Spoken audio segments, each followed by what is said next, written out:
Okay, ഇതാണ് guys നമ്മുടെ Jupiter. അടിപൊളി വണ്ടി നമ്മളെ പങ്കെടുത്ത്. സീറ്റെല്ലാം അടിപൊളി ഉണ്ട്. പെട്രോളിൻ്റെ ഇത് ഇവിടെയാണ് ഇതിൻ്റെ പേരുന്നത്, ജൂപ്പിറ്ററിൻ്റെ. ചാർജർ ഉണ്ട് ഗൈസ്, അതിൻ്റെ ബോക്സും മൊബൈൽ വെക്കുന്ന സ്ഥലമുണ്ട് ഗൈസ്. അടിപൊളി ഉണ്ട്. ഇവിടെ എന്തെങ്കിലും കൊളത്തിടാൻ ഇങ്ങനെ അതുകൊണ്ട് ഇവിടെ ഉണ്ട് ഒരു കൊളത്ത്, ഇവിടെയുണ്ട് കൊളത്ത് സാധാരണ പോലെ. നല്ല ഫേസ് ഉണ്ട് ഗൈസ്. അത് അടിപൊളി സീറ്റും അങ്ങനെ. സീറ്റിൻ്റെ ഉള്ളിൽ 2 ഹെൽമെറ്റ് വെക്കേണ്ട സ്ഥലമുണ്ട്. സീറ്റെല്ലാം നല്ല വിശാലമായ സീറ്റ്. 3 ആൾക്കെല്ലാം അത്യാവശ്യം ഇരുന്നിട്ട് പോവാം. 3 ആൾ പോയിക്കൂടാ, എന്നാലും അത്യാവശ്യം അപ്പുറം ഇപ്പുറം അങ്ങനെ പോകാലോ. പിന്നെ നല്ല ഇതുണ്ട്. ഇപ്പോഴത്തെ ട്രെൻഡാണ് ജൂപ്പിറ്റർ. ഇതാണ് നമ്മൾ ട്രെൻഡ് തന്നെ ഇപ്പോൾ ഇറക്കിയിട്ടുണ്ട്. 1.40 അടിച്ച് വണ്ടി നമ്മളെ ഫുള്ള് നമ്മളെ വീട്ടിലാകുമ്പോൾ 1.40 ആവും.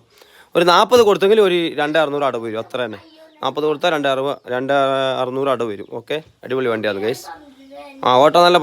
ഓട്ടം നല്ല സ്മൂത്ത് ഉണ്ട് ഗൈസ്, അടിപൊളി.